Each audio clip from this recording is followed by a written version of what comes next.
মোহনের বাঁশির এই সুর, এই সঙ্গীত কার না পছন্দ হয়? সবারই খুব ভালো লাগে। এবার এই সুর আসে কোথা থেকে? কেউ বলবেন কৃষ্ণের হৃদয় থেকে। সত্য কথা, এই সুর হৃদয় থেকে নির্গত হয় এবং প্রকট হয় এই বাঁশি থেকে। এই বাঁশিটাকে দেখুন, এই ছিদ্রগুলি দেখুন, প্রত্যেকটা সুর থেকে নিজস্ব একটা স্বর নির্গত হয়। এবার যে ব্যক্তি এই সমস্ত সুর এবং স্বর বুঝতে পারেন, এতে নিপুণ, তিনি এই বাঁশির দ্বারা যে সুর নির্গত করবেন তা তো মধুর অবশ্যই হবে। এবার জীবনের সাথেও কিছুটা এরকমই ঘটে।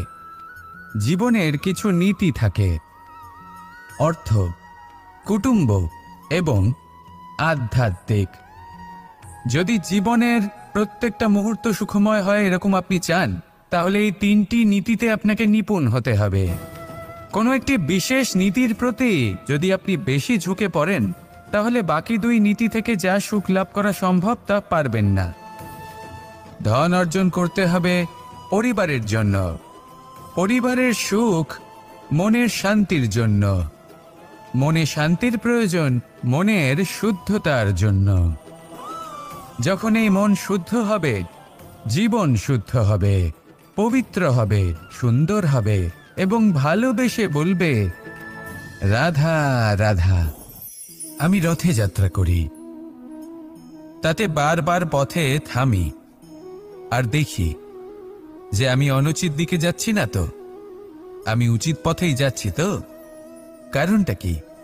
কারণ হলো যাতে আমি পথভ্রষ্ট না হয়ে যাই। জীবনযাত্রাতেও এটাই প্রয়োজন। জীবনযাত্রায় ভোগবিলাসের পথে হারিয়ে যাওয়া খুব সহজ। বারবার থেমে আপনাকে দেখতে হবে, নিজেকে কিছু প্রশ্ন করতে হবে। আমি কি আজ সেই কর্মই করছি যেটা আমি করতে চেয়েছিলাম? আমি কি আজ সেই জীবন যাপন করছি যেমন আমি যাপন করতে চেয়েছিলাম? যদি এই প্রশ্নগুলোর উত্তর হ্যাঁ হয়, তাহলে এগোতে থাকুন, নয়তো থেমে যান এবং বিচরণ করুন। মনে রাখবেন, এই সংসার অত্যন্ত জটিল আর এতে হারিয়ে যাওয়া অত্যন্ত সরল। সেই জন্য নিজে থেকে বারবার থামা এবং জীবন চিন্তন করা অত্যন্ত আবশ্যক। তাহলে সেটাই করুন আর আমার সাথে ভালোবেসে বলুন, রাধা রাধা। আমরা যখনই কোনো যাত্রায় যাব বলে মনে করি, তখনই আমরা প্রস্তুত থাকি আসন্ন বিপদের জন্য বা সংকটের জন্য। যেমন যদি আমাদের মনে হয় যে আজকের পরিবেশ খুব ঠান্ডা হবে, তাহলে আমরা গরম বস্ত্র ধারণ করি বা সেটাকে সাথে নিয়ে যাই। যদি মনে হয় যে বৃষ্টি হতে পারে বা বৃষ্টি হয়ে চলেছে, আমরা দেখছি, তাহলে আমরা একটা ছাতা সাথে নিয়ে নিই। আমরা প্রস্তুত থাকতে চাই এবং এটাই উচিত, এবং সেই কারণেই আমরা যাত্রায় সাফল্য লাভ করি। কিন্তু যদি আমরা কথা বলি জীবনযাত্রা নিয়ে, যা কিনা সব থেকে বেশি গুরুত্বপূর্ণ, তাহলে তার জন্য আমরা পূর্ণরূপে প্রস্তুত থাকি না। আশেপাশের মানুষ, এই সমাজ, আমাদের সাথী, আমাদের মিত্ররা যে কোনো মুহূর্তে বদলে যেতে পারেন। সেই জন্য আমরা নিজেদেরকে কখনো সাবধান করি না, কখনোই নিজেদের প্রস্তুত করি না। আমাদের এটা কখনোই মনে হয় না যে এরকম হতে পারে, আর সেই কারণেই শেষে গিয়ে আমরা অত্যন্ত দুঃখ পাই। একটা অমূল্য শিক্ষা আছে যেটা আমাদের লাভ করা উচিত, সতর্ক থাকা উচিত। এই জীবনযাত্রার জন্য শুধুমাত্র এই পরিবেশের বিষয়ে তথ্য সংগ্রহ করা বা তাকে অনুমান করা, এটুকু হলেই চলবে না। আমাদের আশেপাশের মানুষজনকে দেখতে হবে, তাদের স্বভাব পরিস্থিতির ওপর নজর রাখতে হবে। যখন তারা রং পাল্টাচ্ছেন, নজর রাখতে হবে, তা অত্যন্ত আবশ্যক। পরিবর্তন আপনার জীবনে অবশ্যম্ভাবী, সঠিকভাবে তার সম্মুখীন হন। আসুন আমার সাথে ভালোবেসে বলুন, রাধা রাধা। কথায় আছে যে স্বপ্ন এবং লক্ষ্য হলো একটি মুদ্রারই দুটি দিক। যতক্ষণ না স্বপ্ন দেখছেন, ততক্ষণ বুঝবেন কি করে আপনার লক্ষ্য কি? স্বপ্ন দেখে যদি নিজের লক্ষ্য বুঝতে পারেন, সেটা পেতে চান, তবেই সেটা লাভ করতে পারবেন। কিন্তু স্বপ্ন এবং লক্ষ্য, এই দুইয়ের মধ্যে একটা ভারসাম্য রয়েছে যেটা বজায় রাখা প্রয়োজনীয়। একে আমরা বলে থাকি পরিশ্রম। দেখুন, যদি আপনি স্বপ্ন দেখতে চান, তাহলে পরিশ্রম ত্যাগ করে নিদ্রা লাভ প্রয়োজন। কিন্তু যদি আপনি লক্ষ্য লাভ করতে চান তাহলে আপনাকে নিদ্রা ত্যাগ করে পরিশ্রম করতে হবে। তাই আলস্য ত্যাগ করুন এবং সিদ্ধান্ত নিন যে আপনি কি চান। আপনার জীবনের এই তুলাদণ্ডে স্বপ্নের পাল্লা ভারী হওয়া প্রয়োজন নাকি লক্ষ্যের? আমার মতে এই দুইয়ের মধ্যে যদি ভারসাম্য বজায় রাখেন তবে পথ নিজে থেকেই সামনে আসবে। শুধু সেই পথে অগ্রসর হতে থাকুন এবং আমার সাথে ভালোবেসে বলুন, রাধা রাধা। ঈশ্বর আসলে কে? সংসারের বেশিরভাগ মানুষের কাছে ঈশ্বর হলেন এই সংসারের রচয়িতা, পালনকর্তা। কারোর কাছে উনি জ্ঞাতা, কারোর কাছে উনি হলেন আস্থার প্রতীক, আবার কারোর জন্য শুধুমাত্র অন্ধ বিশ্বাস। কিন্তু এই ঈশ্বর কি কোনো শরীর, নাকি একটা বোধ, নাকি শুধুই শ্রদ্ধা? ঈশ্বর হলেন তিনি যিনি হলেন আপনার ইষ্ট। সেই জন্যই তো গুরু, মাতা, পিতা এনাদেরও ঈশ্বরই বলা হয়েছে।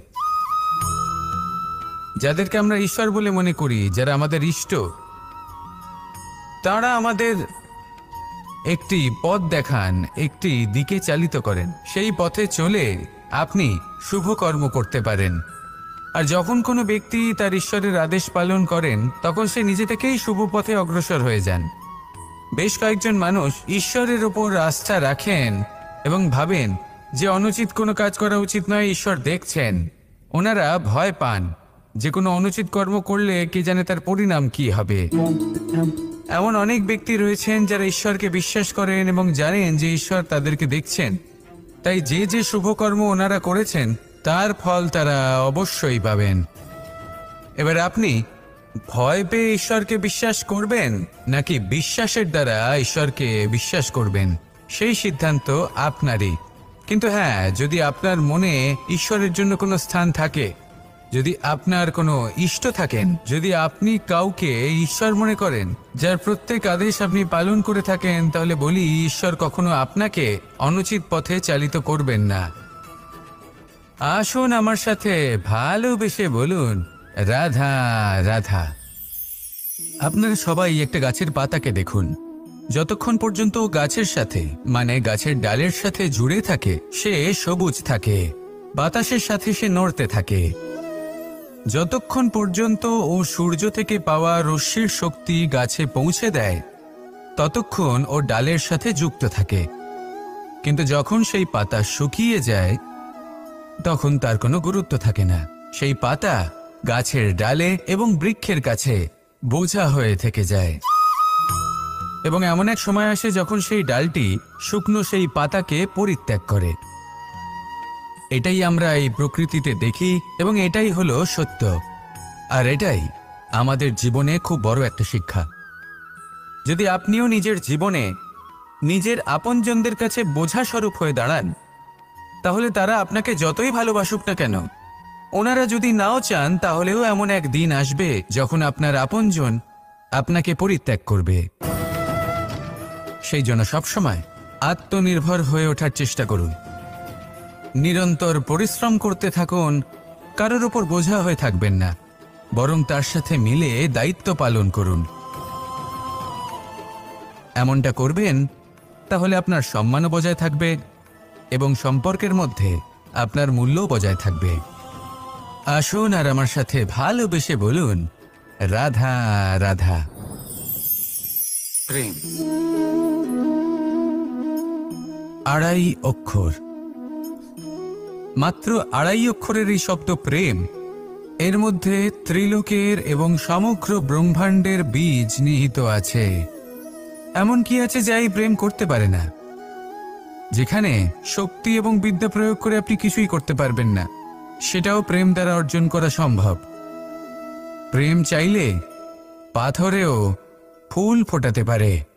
প্রেম চাইলে ন্যাড়া পাহাড়ের বুক চিরে নদীপথ তৈরি করতে পারে।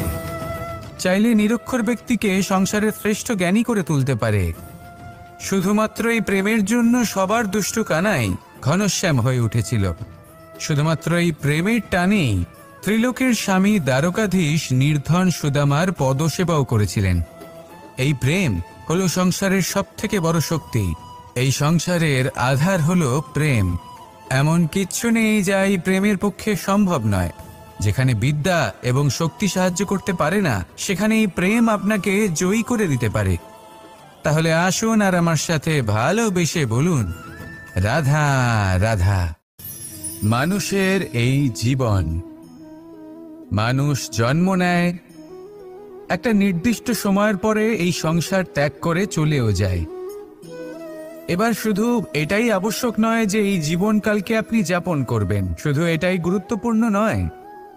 আবশ্যক এবং গুরুত্বপূর্ণ হলো এটা যে এই জীবনকালে আপনি এমন কিছু করেন যাতে এই সংসারের মঙ্গল হয়, যাতে এই সংসার আপনাকে মনে রাখে, আপনার থেকে প্রেরিত হয়, আপনার মতো হতে চায়, প্রত্যেক বছর আপনার জন্মতিথির অপেক্ষা করে, এমনভাবে আপনার জন্মদিন পালন করে যাতে সেটা মহোৎসবের আকার ধারণ করে। এবার এই জন্মদিন এমনি এমনি মহোৎসবে পরিণত হয় না। তখন হয় না যখন কোনো ব্যক্তি রাজার রূপে বা কোনো গোয়ালার রূপে জন্মগ্রহণ করে। তখন পরিণত হয় যখন একজন মানুষ জন্মগ্রহণের পরে এই সংসারকে কোনো শিক্ষা দিয়ে যান। কিভাবে একজন মানুষ গোয়ালা থেকে রাজা হতে পারে, কিভাবে একজন মানুষ অসত্য থেকে সত্যের পথে চলতে শুরু করেন, অধর্ম থেকে ধর্মের পথে চালিত হতে পারেন, কিভাবে অন্ধকার থেকে প্রকাশের দিকে যেতে পারেন, কিভাবে নিজের আত্মাকে পরমাত্মার সাথে মিলিত করতে পারেন। তা সে রামনবমী হোক বা জন্মাষ্টমী হোক, তাদের জীবনের সাথে জড়িত প্রত্যেক মুহূর্ত একটা পরবের আকার ধারণ করে। তাহলে আপনিও এইভাবে নিজের জীবন যাপন করতে থাকুন। এই সংসারে শুধু ভালোবাসা বিতরণ করুন, কিছুটা এমনভাবে বিতরণ করুন যাতে আপনি এই সংসার থেকে চলে যাওয়ার পরেও এই সংসারে আপনি শুধুই ভালোবাসা বিতরণ করতে পারেন। যদি আপনি এরকম করেন, সংসারকে প্রেরণা দেন, তাহলে আপনার জীবনও রাধা কৃষ্ণের প্রেমের মতোই অলৌকিক এবং দৈব হয়ে উঠবে। আসুন আর আমার সাথে ভালোবেসে বলুন, রাধা রাধা। কথায় আছে সংসারে নাকি সকল রোগের ওষুধ আছে। যদি আপনি নিজের শরীরকে ভালোবাসেন তাহলে ব্যায়াম করুন, যদি নিজের নিঃশ্বাস প্রশ্বাসকে ভালোবাসেন তাহলে প্রাণায়াম করুন, যদি আপনি নিজের আত্মাকে ভালোবাসেন তাহলে ধ্যান করুন, কিন্তু যদি আপনি নিজের জীবনকে পরমাত্মাকে ভালোবাসেন তাহলে সকলকে ভালোবাসতে থাকুন। এই ভালোবাসা অত্যন্ত গুরুত্বপূর্ণ এবং আবশ্যক। ভালোবাসার থেকে ভালো না কোনো ওষুধ আছে, না আছে কোনো আসন। এর থেকে ভালো না কোনো ব্যায়াম আছে আর না কোনো প্রাণায়াম। এই ভালোবাসা বড় বড় সমস্যারও সমাধান করতে পারে। ভালোবাসা বড় বড় বিপদকে আপনার থেকে দূর করতে পারে। এই ভালোবাসাই আপনাকে জীবনে বাঁচতে শেখায়, কারণ ভালোবাসাই হলো জীবনের আসল সত্য। তাহলে আসুন আর আমার সাথে ভালোবেসে বলুন, রাধা রাধা। অর্থ, দ্বিতীয় পুরুষার্থ। এই অর্থ বলতে বেশিরভাগ মানুষই ধন মনে করেন, কিন্তু যদি অর্থের তাৎপর্য শুধুমাত্র ধন হয় তাহলে তা কিন্তু অত্যন্ত অনর্থকারী। তাহলে অর্থের অর্থ কি? অর্থ সেটাই যা আমাদের জীবনের জন্য প্রয়োজনীয়, যা আমাদের সুখ দান করে, শান্তি প্রদান করে, কারণ সেটাই সবথেকে মূল্যবান। মাতা পিতা, বন্ধু, আত্মীয় স্বজন, গুণ, পুণ্য, জ্ঞান, এই সব কিছু মিলে অর্থ তৈরি হয়। আর সঠিকভাবে বলতে গেলে এটাই কিন্তু জীবনের আসল অর্থ।